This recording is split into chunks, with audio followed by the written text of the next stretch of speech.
The following is a presentation of the Healthcare Facilities Network.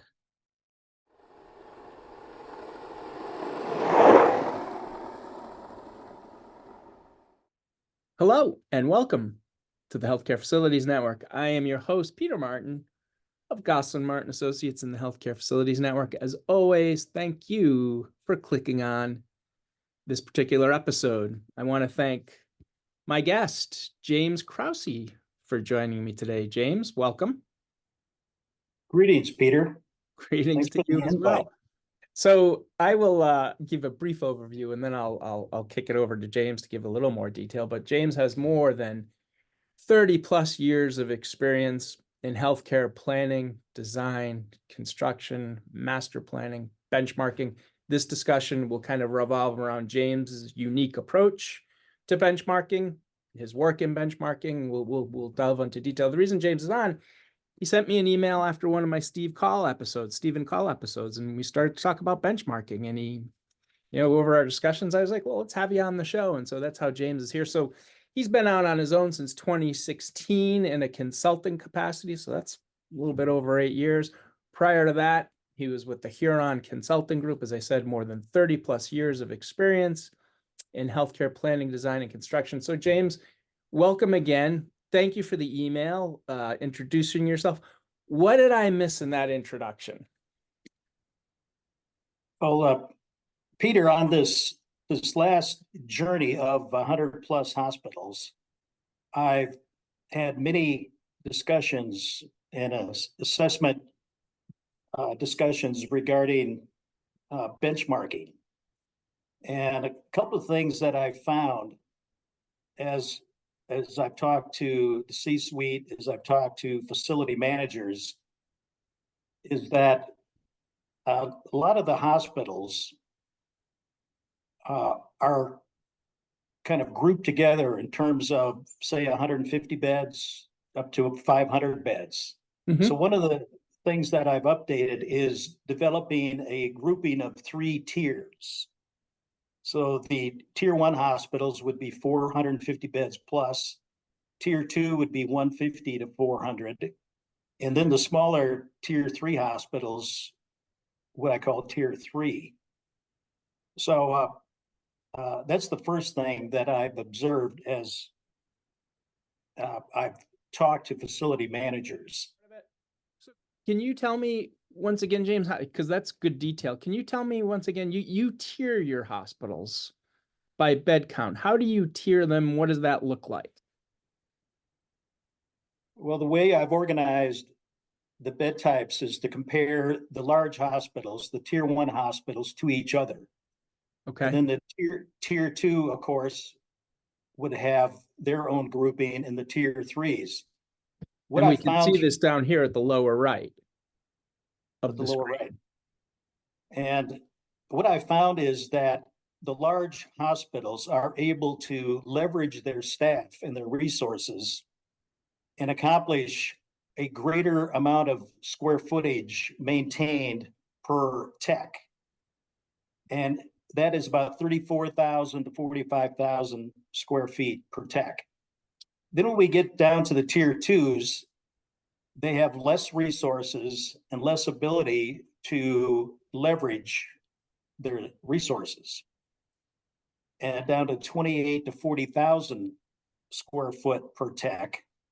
And then that drops further in the tier 3 hospitals down to 18,000 to 28,000. So if we're going to look at the staffing benchmark, this gives a pretty credible breakdown of what is the realistic amount of square footage that can be maintained. So that's in these different groups.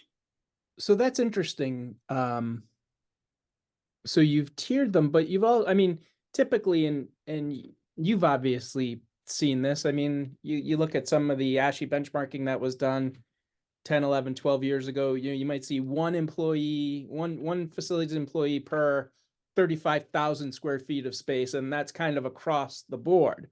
But what you're saying here and what's represented down at the lower right is bed count is determining how many square feet one employee can take care of. And that, I'm just going to tier 3.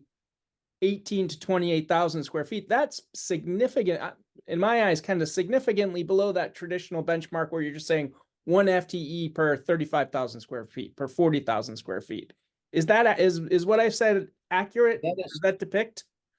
That's right, Peter. The smaller hospitals obviously have to spread their staff out to cover different areas, and there's a lot of overflow and cross training and so on. But this is a pretty realistic number in my experience as to how much square footage the tier 3 folks can handle.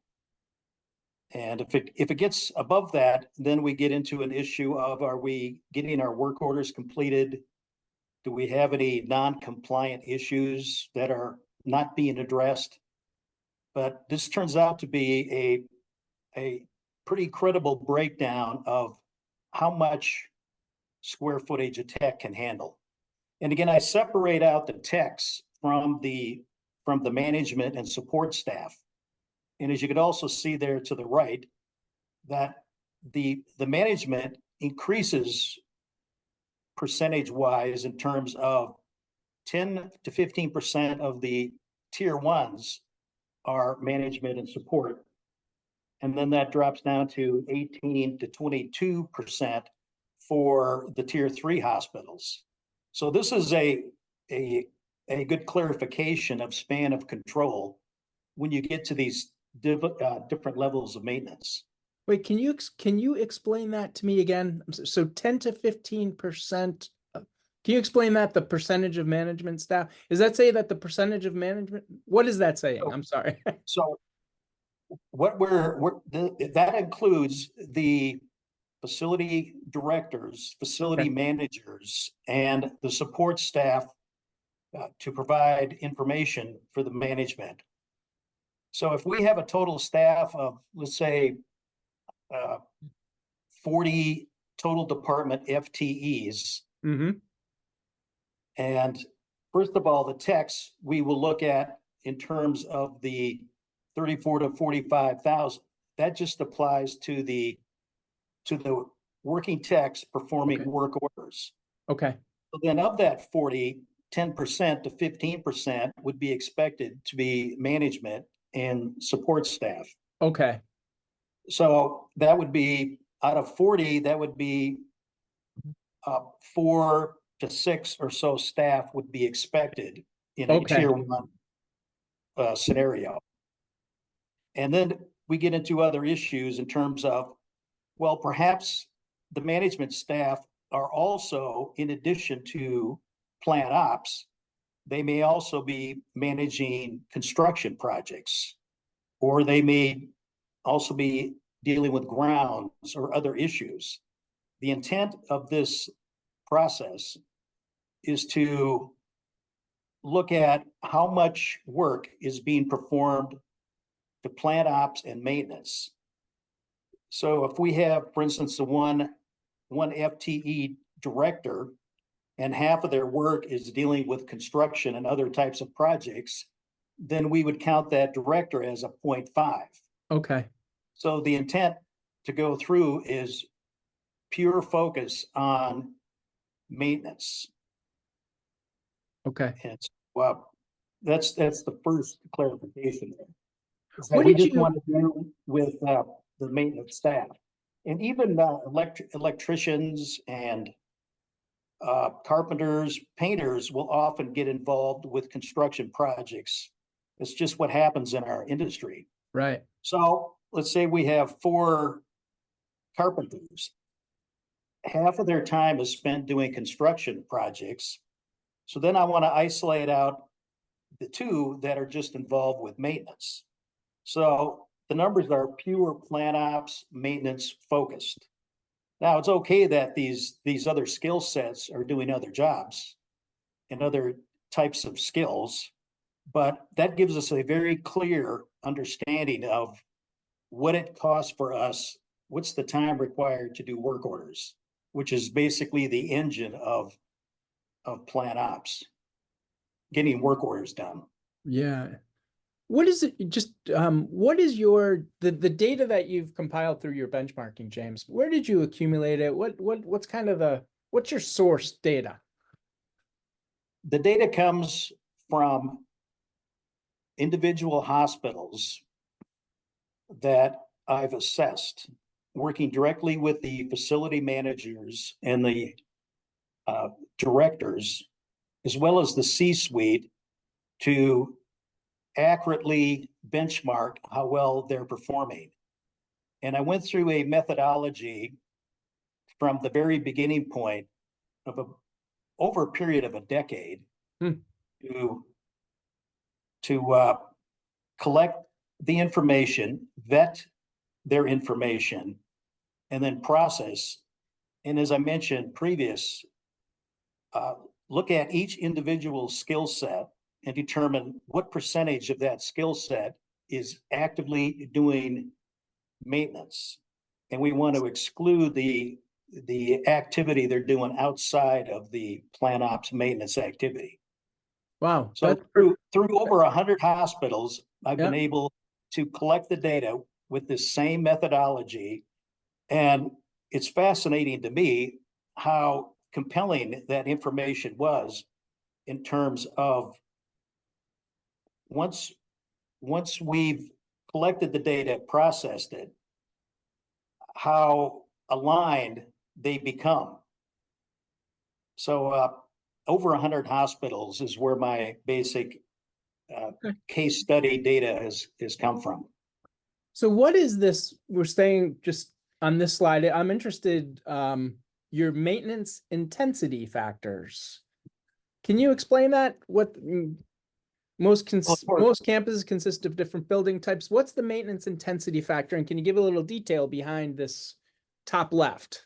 Well, this is where I found that many facility managers end up very frustrated because, for instance, perhaps they're an older facility with a number of facility building condition problems. Well, they're being compared to a newer facility with less facility problems, and they feel frustrated because it takes more staff to be able to handle that age issue and that building condition issue. So what I found is that they don't feel they're being ranked totally accurately.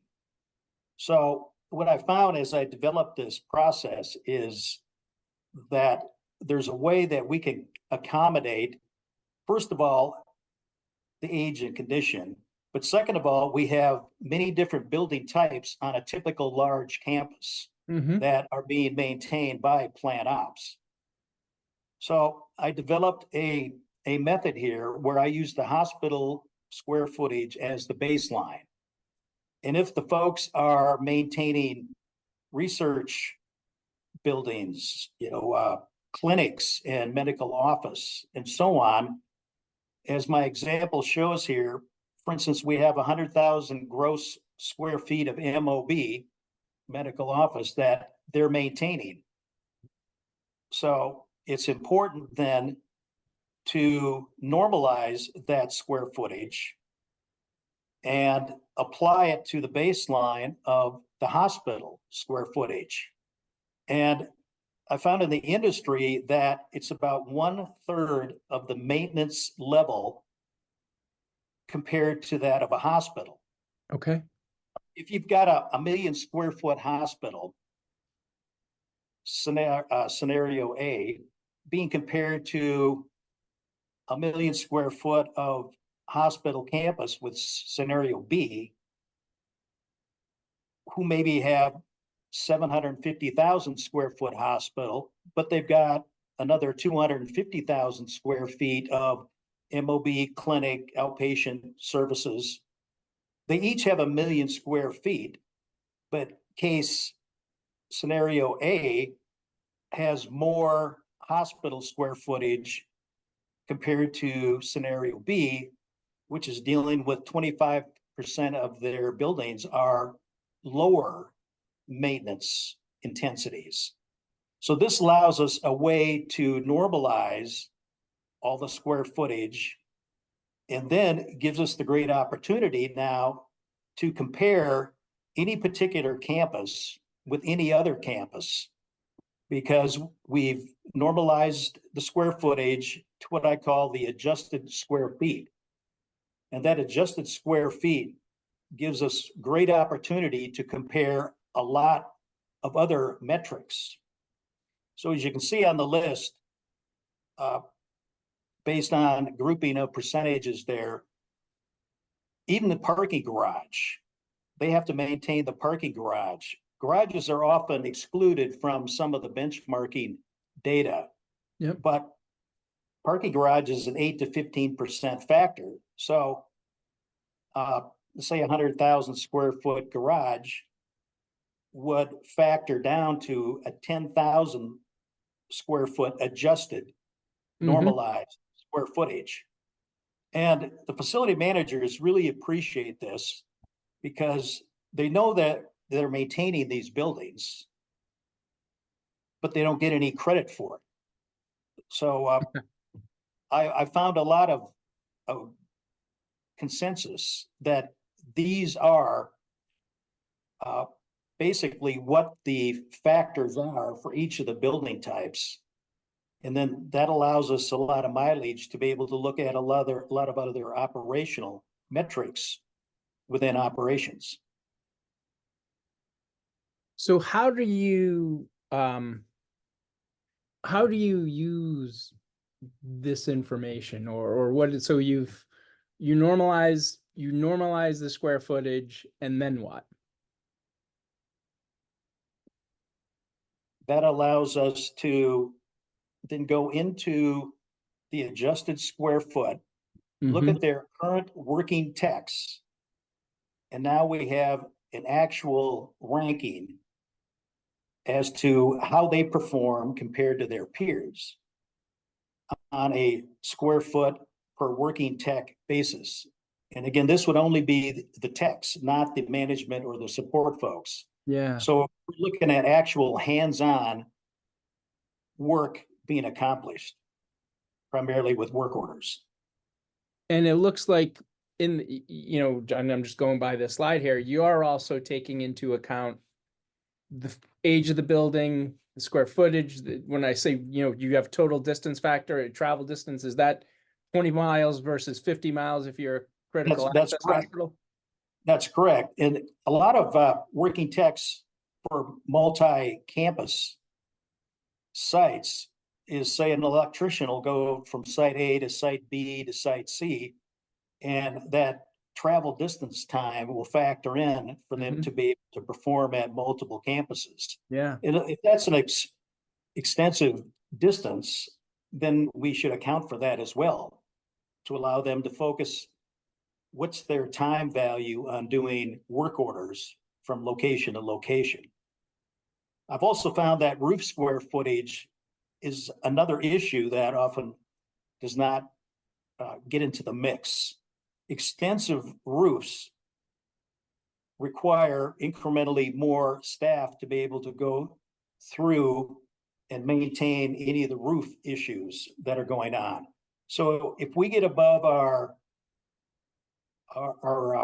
zone between what's normal roof and what's extensive roof square footage, then I've got a factor that allows us to adjust for that, as well as the condition factor and the age factor. So there's a way to organize what that staffing impact would be. Again, comparing an older facility with a newer facility, that gets lost in the mix. Yeah. So this way we can identify, well, the age is about a 1.5 FTE extra burden for that particular campus. Or again, the condition issues. Those are extra burdens that do not get counted into the into a newer building with less problems. Now, through all of this, I'm careful to exclude the grounds, utility issues, union, non-union issues. And in some cases, a facility does not even have a central plant they buy energy. So that could be a 5 FTE swing, whether we have our own plant or whether we're buying energy. So I look at each one of those other variables on a point-by-point basis. Wow. So in your approach to facility benchmarking, is maintenance intensity, like when you begin, is the maintenance intensity really is that the thing that's going to drive the benchmarking for the individual location? Because it certainly seems like it is, because all of these variables are present in every in every benchmarking, whether it's a system or 3 hospitals, 10 hospitals, 100. That maintenance intensity seems like it's that big driver, and you're accounting for that up front, correct? That is the number one driver. Yeah. And so that's the first thing that, again, facility managers appreciate, because on the million square foot scenario basis, they now feel that they're being fairly ranked based upon their individual building types. And again, that starts out with normalizing all the square footage. That's step number one, to get that organized. Then after that is debated and discussed. Let's look at what the age impact is, condition and roof and so on. So that's a step B in terms of fine tuning their ranking based upon the normalized square footage. And how long does that process take? How long does that process take to kind of get your arms around that maintenance intensity? It sounds time consuming. If one has the data, it could be done in a matter of days or a week to get a high level sense of where we are. Do we look like we're in the zone of where our productivity should be, or are we overstaffed? And then we can identify by how much, or are we understaffed, which is becoming a greater and greater issue. But we start from that point as to, where is our baseline? So that has been well received from the folks in terms of, at least we're being compared and ranked accurately and fairly. Okay, and then from your work, you have determined typical facility metrics, excuse me. Is that accurate? And is that what we're looking at here? Yeah, so through this process, it's a 2-stage process where there are 3 fundamental items that are discussed out of the gates. So once we've collected the data, and it's important to vet the data and discuss with the facility folks in terms of, do we have the right skill sets in the right place?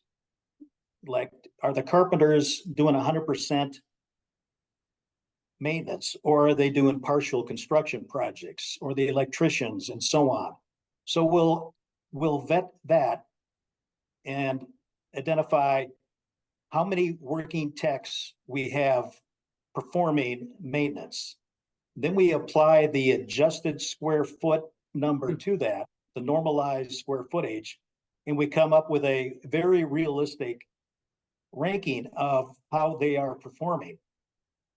And again, separate from the management and support staff getting in span of control, we want to look at that on a separate basis, since they are not the ones doing work orders. And then thirdly, with that adjusted square foot number, we can now apply the operating cost per square foot, broken out by what's the labor cost and what's the non-labor cost.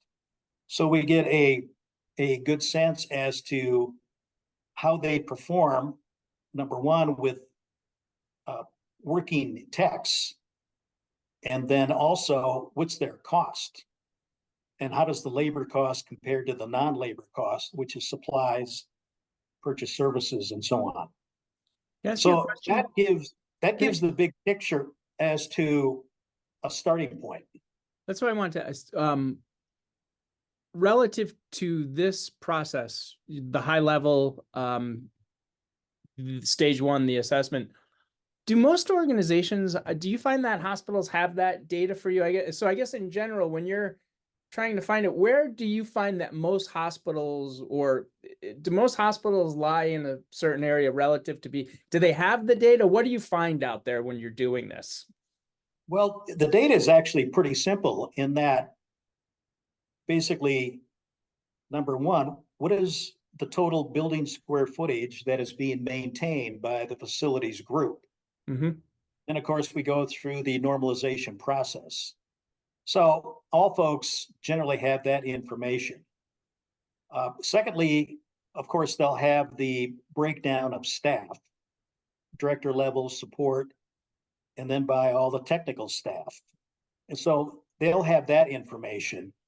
Then through discussion, we'll determine, well, are all of these electricians and all these carpenters doing 100% maintenance? Well, you know, this guy does 3/4 here, and the carpenters 50% doing other activities. So we'll clarify who accurately is performing plant ops maintenance activities. So again, we'll also have on the operating cost side, they'll have their operating expense sheet annualized in terms of last year, this year, and the projected year. So we could look at past, present, and future in terms of where their operating cost on a square foot basis stands.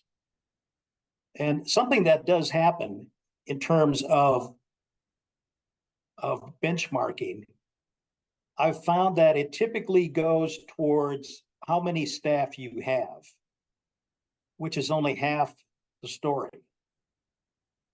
The other half of the story is the non-labor cost, and we have to look at both. We can't just look at the staffing and the labor side. We have to look at both sides. So are you, so you're saying that benchmarking doesn't always take into account that additional cost. They're just basing it on staff. It often does not, in more cases than not. And let's just take a case where a facility manager has to do a, mandated staff reduction. Mm-hmm. Well, they're already probably at the breaking point in terms of they probably already gone through some reductions, and now we're asked to go through another one. And what I'm saying is that what they'll do is, well, we have to do what we have to do, so let's cut 4 people. Well, you and I know what's going to happen is they have to get the work done. Right. So they'll outsource it, and that's not a cost savings, but it's a cost shift from an employed FTE to an outsourced resource. And so the cost probably remains the same or increases now that we have to outsource it. So and directors often get frustrated with that fact that folks don't seem to understand I have to get the work done, and you can cut 4 people, but I'm going to make it up on the non-labor side.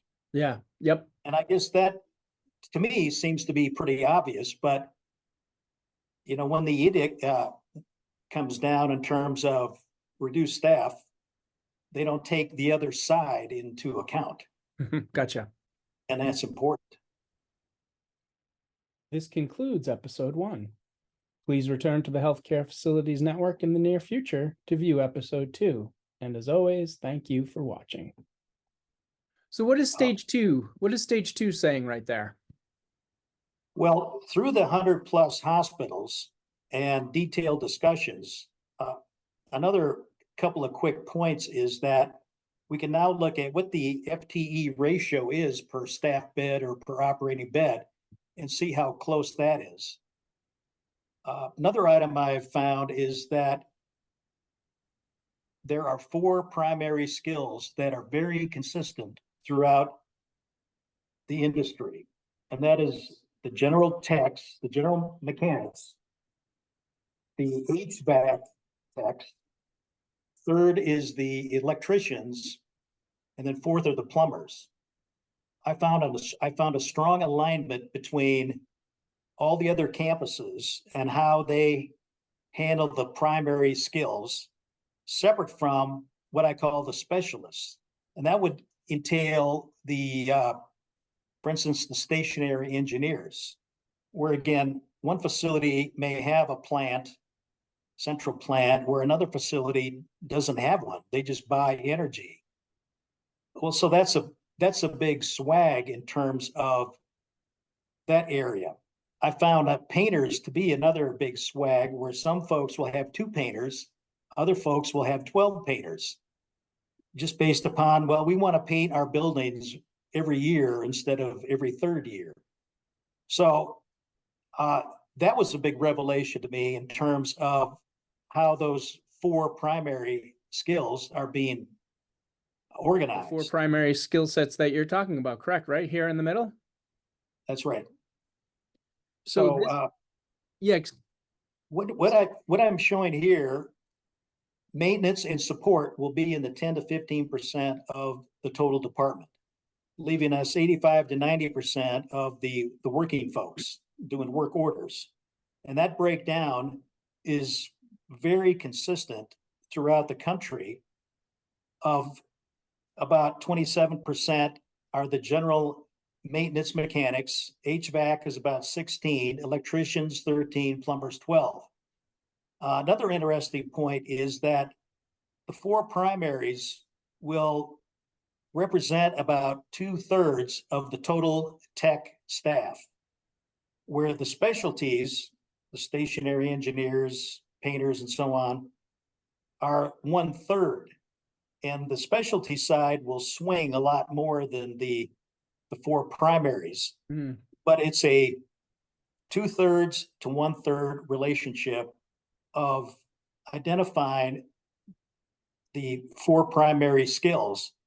And generally, I've received a lot of questions in terms of how many HVAC folks should we have? Do we have enough? Do we have too many? And this states that over 100 hospitals, that this is how they rank out, especially looking at some of the high productive case studies and their peers. So this is a pretty reliable number in terms of, do we have the right mix? Do we have enough of the mix? And are they in the right places? So your number, I'm going back to the, so this number here with the total techs, the staffing, the working techs, this is what they have. This does not take, these numbers though wouldn't take into account your matrix where you were assessing the building itself, the age of the building, the No, roof. this is independent of that. This is independent of the age and the condition issues. Which okay. No, so I would imagine through the benchmarking process, perhaps you can confirm, can substantiate these numbers, or perhaps argue, well, you might need more HVAC guys versus plumbers. Right. Once we've sorted through all of the FTEs and focused on who are performing work orders, this is the starting point. And then from this basis, then we'll factor in what's the extra burden dealing with the age issues, the condition issues, and so on. So this is where we'll go into that stage 2 process and fine tune what their staffing should be. Now, again, this is what the norm is, the industry norm that I have found over many hospitals. And again, as I say, it's pretty consistent. And then if we have a particular client that we want to assess, well, let's see how they compare to what the norm is. Yeah. And that helps them start to zone in terms of how many folks do we have and are they in the right places? Okay. And then after that, then we again factor in age and building condition issues and any variations to that, any tweaks to that. Okay, so let's continue on with stage two. Can you've mentioned a couple of times, you've alluded to PMs and CMs. Can we talk a little bit about percentage of PMs versus CMs? Yep. Preventative maintenance, of course, is the regulatory compliance required maintenance issues that must be addressed on a timely basis. And we're being tracked by those compared to the corrective maintenance, CMs, where again, those are more reactive. The industry goal is to be above 50% on the preventative maintenance. I would say that the majority of the hospitals, of which many are above the 50% threshold, most are in the 30s and 40% PMs compared to the corrective maintenance. And so I think, as we all know, that the more PMs you can do successfully, the less CMs are required. And then the other issue is that it's probably twice as much, maybe 3 times as much to perform a corrective fix than it is to prevent it from happening. So did I hear you say that percentage PMs is 35%? Yeah, up into the 40s. So Okay. the majority of my case studies are below the 50% threshold. Yeah. Yep. And that's very interesting. Of course, now with our adjusted square footage and FTEs are aligned, then we can get into how much time is spent per work order and what's the cost of that work order. Well, how many work orders per FTE are being performed?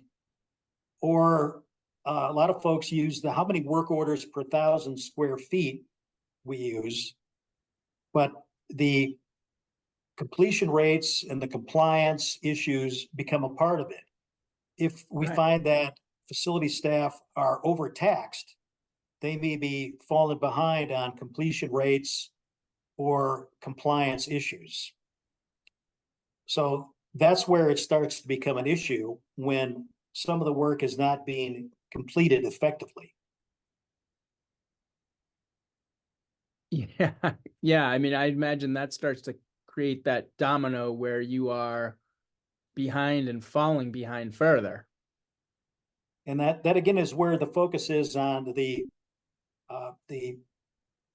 worker techs.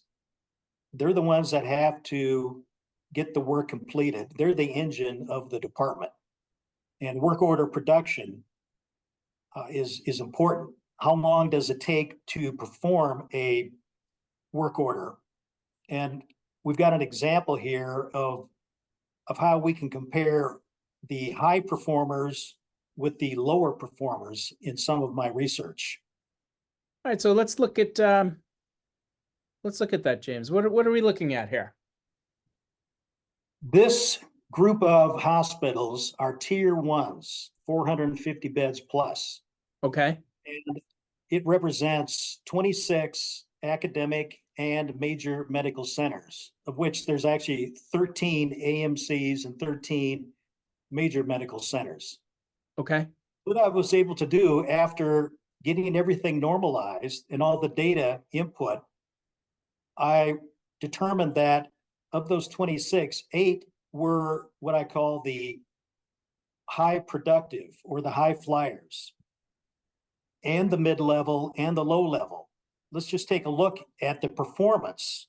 Again, going back to square footage per FTE, the high productive folks were at the 45,000 to 55,000 square feet maintained per tech, per FTE.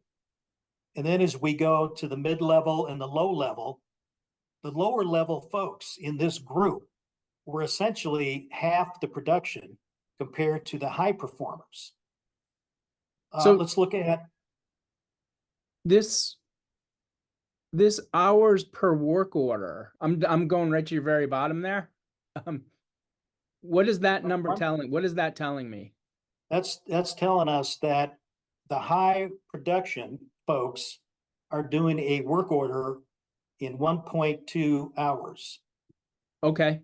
And as you go across the board, you see that the low productive are over 2 hours.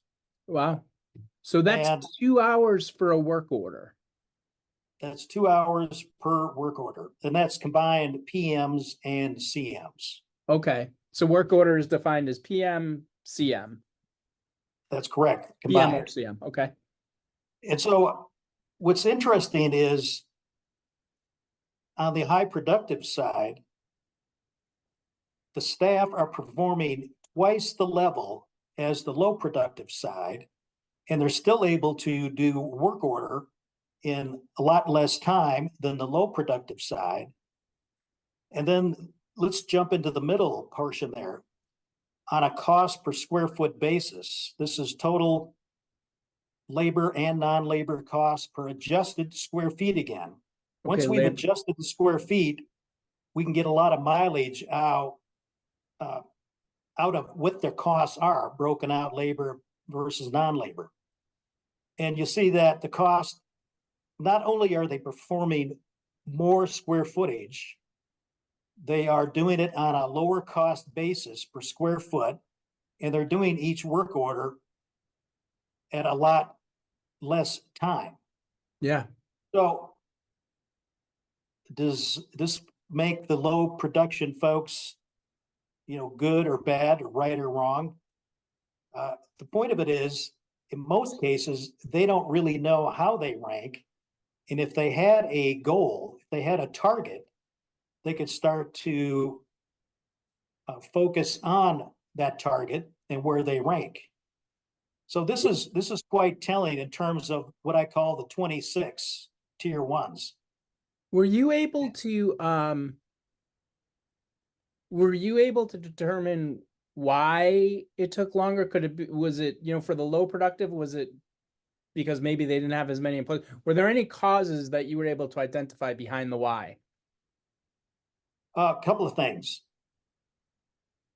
I don't feel that there's a clear, definitive target or benchmark as to where should we be, because it's kind of confusing. Again, we know folks are just looking at staff only, but not cost. I think it's important, if you don't know where you are, you don't know where you're going. It's simply a roadmap. Well, we didn't know that we were this low performing. So this gets into best practices of what the high performers are doing. And we'll get into that in a bit in terms of what are some of the types of things. And I think that some of the issues are they have folks that are doing other tasks in addition to maintenance. And that must be, that's why your work up front, when you're trying to define where does that maintenance tech spend their time, is that must be critical for this. That's critical for identifying how effective they can be. Yeah. And it's unfair to say, well, we've got 4 FTEs doing carpentry, when in fact we only have 2 that are only doing maintenance. Right. So that type of a breakdown may not seem like a big deal because they all work for facilities, but if we're going to zero in on benchmarking for the plant ops maintenance side, it's very important to know that. Exactly. Yeah. I mean, it's kind of like the integrity of your data, right? If it's not defined what the person's doing, then everything's going to be off. It's all based on data. Yeah. And then every campus is going to have a unique element to it in terms of our buildings are are older, our buildings are scattered around, we have to drive a great distance to get to the buildings. Yep. And based upon a number of different variables, that is discussed and vetted so that they really want to know where they rank. And they may rank poorly. Facility managers want to know how they rank, whether it's good or bad. Right. And they want to identify, well, geez, how can we improve upon that? What do we need to do? What are the high flyers doing that we're not doing? How can we learn from them? And in the facility marketplace, there's a lot of discussion between hospitals around the country, and they share a lot, and they ask each other, well, how do you do so and so process? What do you do different than what I do? And so having a clearly defined target of what others are doing, I think, is important. And then I want to finish with your facility management improvement plan, which I think is kind of what you're talking about there. But before we go, can I ask you a question relative when you in this particular case, when your data when you came up with the low productive, what was the folks who you were dealing with at the local facility, were they surprised by, and I'm assuming based on what you've said, they might have been because they weren't tracking anything, but what was their reaction when they found that they were in that category? Were they surprised? Did they know? What was that reaction? I would say that they already knew that. Yeah. And they had a sense, but they couldn't put their finger on it. Okay. And executive management likely knew that, felt that, but they couldn't identify exactly. And so it wasn't that they were surprised so much as for the first time now, we have a definitive target point that we can achieve. So now we know. And in most cases, when it came out poorly, they already knew that that's the way it was going to turn out. But what they really wanted to know is, how can we improve? Yeah. What are we not doing? And that leads to the bigger issue of performance improvement. A quick overview. Here's a summary, some of the takeaways and the highlights. Again, the breakdown of the adjusted square foot for working tech. This is how they rank out. The tier ones average out to 39,000 within a range of 33 to 45. The tier twos drop 13% of the square footage that the tier ones can perform. And so we're comparing the proper bed groups with each other. Then the smaller hospitals struggle a bit more, where they can only accomplish about 18 to 25,000 square foot per tech, so about 22. So that's a 28% less square footage maintained than the tier ones can perform. So that's the breakdown of the tier 1, 2, and 3 grouping. We discussed the techs and the 4 primary skill sets and the breakout of the different skill sets and the percentages. Then the other quick note is, of an overall facilities management budget, basically half of that budget is energy, 40 to 60%. And the other half is almost exactly 50%, maintenance, repairs, operations, 40 to 60. Breaking that into MRO spend, we now see another 50% of that is labor. And the non-labor side, purchase services, maintenance, repairs, supplies, make up 50%. Wow. So it's important to know going in, where and what is our total cost? What's the breakdown of that cost? Are we overspending in some of these areas that relate to how the industry is spending? In that MRO spend, the lower right, the MRO spend here, if the scenario you talked about earlier, you cut 4 employees, but yet you still have to get the work done. Which bucket do the subcontractors fall into? Are they the purchase Purchase service? services. Purchase Right. service. So the labor segment there will chip down a bit, and that cost would go to the purchase services side. Yep. Yep. And again, it's the whole spend. Right. It's the total spend. Yeah. So it isn't just a matter of, well, we've reduced 10% of our labor mix. We just shifted that cost. Yeah, it's got to go somewhere. So that's always been a frustration to facility managers in terms of, we're not really saving anything. You know, I have to get the work done. Yeah, we'll cut 4 staff. I still have to get the work done. Right. We're in bigger trouble. So the point of this then, these are the high level benchmarks of we're within the zone of what the industry is doing, or we're not. So if we're not, then we go to the next slide of performance improvement. So I have found these 15 points to be what the high production facilities are doing. And I start out with the data. We have to have good data, accurate data. It needs to be 100%. We can't have some folks reporting work orders and some not. We've got to have everybody input what their performance is and the time to do a particular work order, which gets into my second arrow there, the management of the staff and periodic staff reviews. Are you doing that?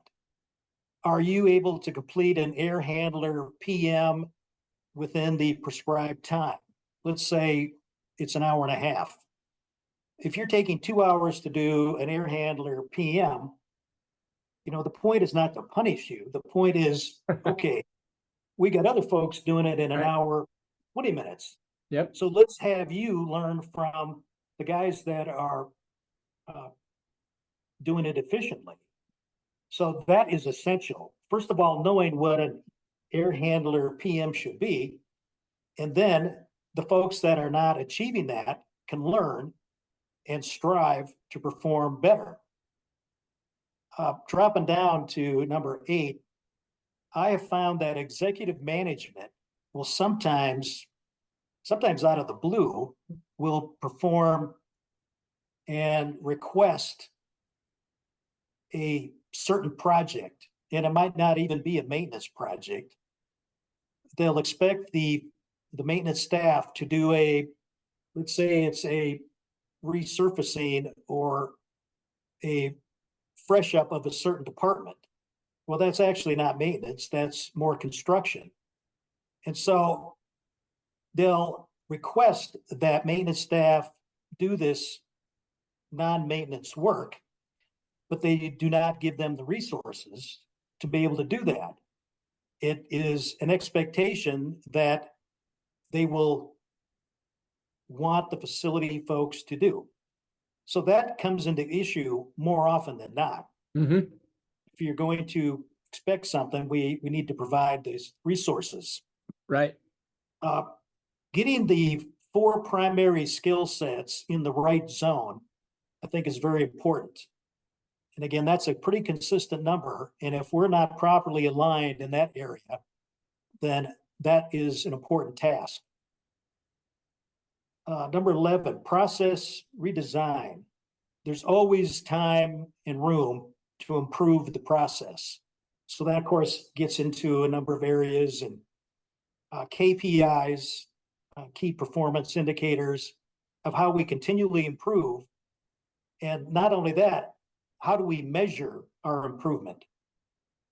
And then finally, number 15, look at the actual cost cost effectiveness of outsourcing versus hiring in-house. Some folks have a strong in-house employee staffing, and they minimize what they outsource compared to the opposite. Well, neither one of those is right or wrong. Mm-hmm. What we come down to is what is the total cost? And in some cases, it's okay to outsource activities if they're competent, reliable, and can be done at a lower expense than we can do in-house. Again, these are just some of the items that if we find ourselves not performing where we want, Yep. this list identifies some of the things that we may not be doing. And I'm assuming that they're doing a lot of these already. Like cross-training is becoming more and more popular and so on, all hands on deck approach. Some don't do that. You know, that's in your area. I deal with HVAC. I don't do.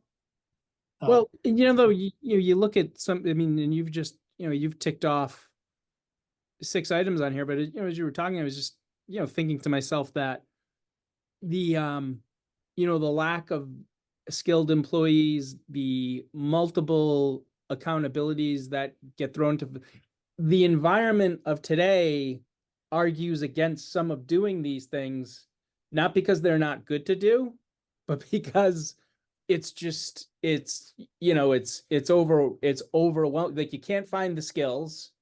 And then because we've cut people, okay, maybe I'm doing more. So it's, in a best case, it's hard to do. Overlay the reality of the market today, it's very difficult. And this is a nice approach to hopefully bring people kind of back to that fundamental. Right. And again, one cannot expect a facility to perform all of these tasks at the same time. A lot of these will have to be phased in. They acknowledge that they need to be doing a lot of these points, but it needs to be in an orderly process because they've already got work to do. Right. And you're telling me I got to do all of this extra stuff on top of my work order schedule. Yeah. But this is part of performance improvement. It's what we all have to do in our careers, is we're continuously improving. And it's basically, an all buy-in approach. All the staff have to be agreeable and buy in to our improvement and ensure that we're all getting our activities completed while we improve.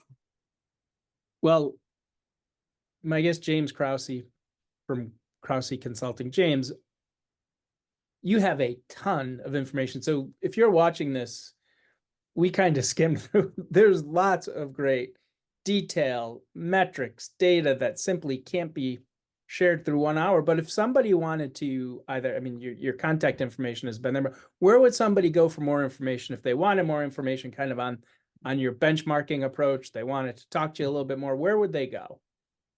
Well, I'm on LinkedIn, so I can be contacted there.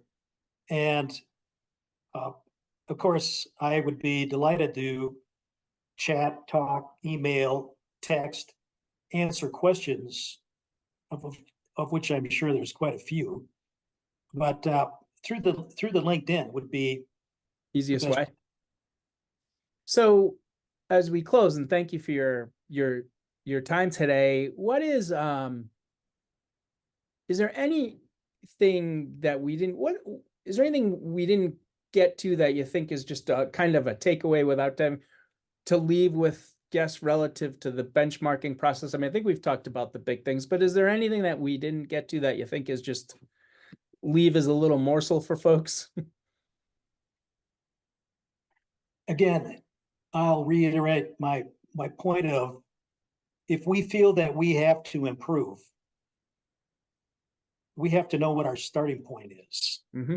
And through some fairly simple data requests and brief discussions, we could get 80% there to determine how are we ranking and what is our goal. But more importantly is, where is our starting point? Hmm. How exactly do we compare with our peers in the industry? And that is the essence and the most important point, I think, out there. Excellent. James Krause, thank you for your time today. I appreciate it. And enjoyed it. Thank you, Peter. My pleasure. So as always, thank you for watching this episode on the Healthcare Facilities Network. We will be back with a new episode soon. Thanks for watching. Have a great day.